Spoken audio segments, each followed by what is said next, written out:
Also, let me share another audio clip and talk about that a little bit as well. Let's go to this next one. Where are we?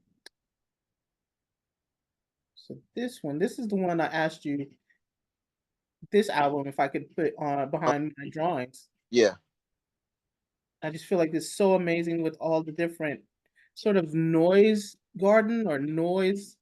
Um, what's the word I'm looking for? music, concrete, Yeah, sounds and noises, and yeah, yeah, awesome.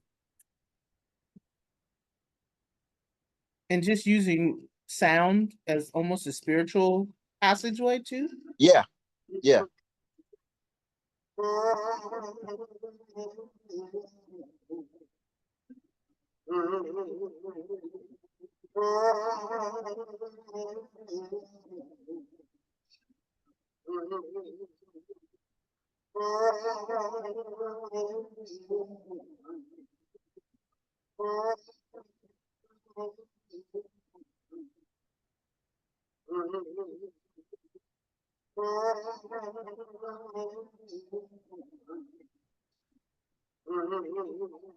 So do you think that incorporating the samples, because I noticed there's samples from Star Wars, the interview, and then I think there are two different chants. So Yeah, do you think that the not only the title codes switchings, but just the idea around, I want to say blackness, but what it means for black people to have a certain spiritual practice or vocal practice, yeah. were those intentions or were those things that maybe you developed in that album?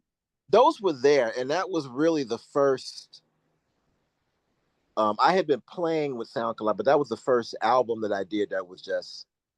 So I was there. There was a lot of feeling my way about what I wanted to do in that, but the title to it was about, uh, and also too because uh, Black Things Tomorrow as a parenthetical and with a question mark, Mm, too as well was very purposeful, right. um, just in terms of a conversation about, uh, what is the Black future, what is the Black tomorrow, what is a Black thing. Um, that's actually a reference from the Afrocentric school I went to, and it was a school closing and opening chant, and it was like a whole song. We'd be clapping and singing, "We have done Black things today, Mm. and we're gonna do Black things again tomorrow." And that was what, and so that was where that came from. But putting that with code switchings was about questions and about navigating and trying to have a little bit of a conversation about what that was like to enter that, to be in that cultural rubric as a child, Hmm. as opposed to like going to college in 1973 and coming back with an afro and having your parents be freaked out and pissed off. Wow. um, Okay. there's just a way that you get to that you either internalize it, the way that you navigate the stories, the hero history, and it's like, and the complications of it's like, that, uh some things that were not, just like, just my a part about just about my relation to nationalism in itself, but also at the same time, this conceptually and community wise, in just terms of what people tried to do, that I stand over on the shoulders of. Like my given name isn't Juba Kalamka. My mother started calling me Juba Mhm. the day I was born, and found out it was a name later. And I got Kalamka in a naming ceremony, Okay. at Kwanzaa. But my parents have never. I'm legally named after my dad, but neither of them have ever called me by his name. Wow. So that kind of like what you're saying about that, about the power Yeah. of, about the power of that, but about the code switching. I mean, what we understand about code switchings is like, this is how we talk for safety, Right. in terms of navigating the community, or just code switchings as Black, code switchings as queer, code switchings as Black and queer, and what, there's like the sub, how you could have a QAAVE, Right. about what that, about what that looks like and what that means. What did the future look like in that moment, just on the basis of like how But we're navigating the but language. it's very, sorry to interrupt. It's very No, much it's okay. about accessibility too. Mm-hmm. because we don't necessarily have to have this conversation Right. in standard English, and we would know what we're talking Right. about. Right. So the Right. accessibility and willingness to Right. share, it's a conscious decision that we're making, speaking in the way that we're speaking now. Right. Right? Yes. And so that is always interesting to me. But more about the music too, the idea around like spirituality, African traditional religions and Western Christian religion and how it's handed down to Black people that were enslaved during chattel slavery, Uh-huh. and how we translated it, how we sort of developed a way of code switching and transmuted. The sounds are the same. It's not Yeah. necessarily the same words, but it's the same spirit, right?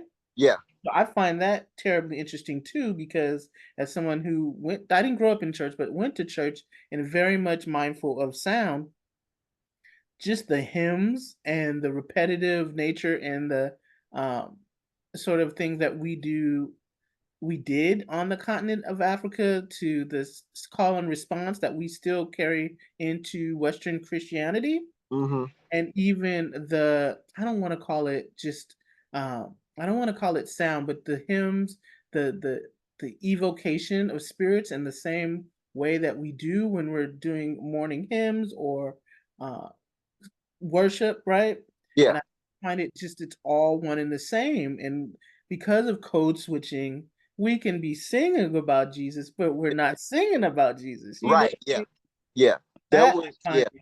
I find that super interesting in that the type of music that you're producing because that's that same universal vibration, right? And if you believe in the spirit of oneness and that we're all part of God and is within all of us, that is it crosses all boundaries.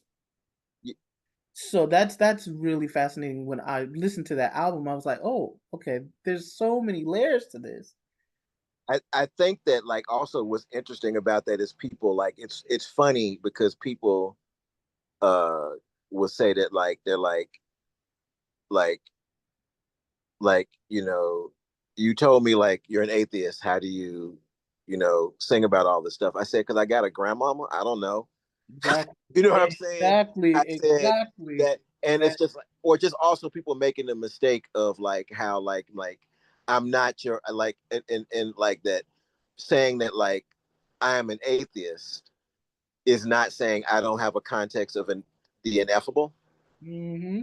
And I think that that's a really hard thing for people to grab sometimes. I think sometimes people are being obtuse I about do. it, but I think a lot of Oh, times people don't they aren't able to disentangle that, in the sense of like, or just like when I joke about it, I'm like, I grew up on the west side of Chicago and I'm black, you know, and or just like grew up in hegemonic cultural Christianity and black mm-hmm. hegemonic particulars of Yeah, black hegemonic cultural Christianity, and listen to the radio, like that's what you're listening to on the radio on exactly. Yeah, Sunday. the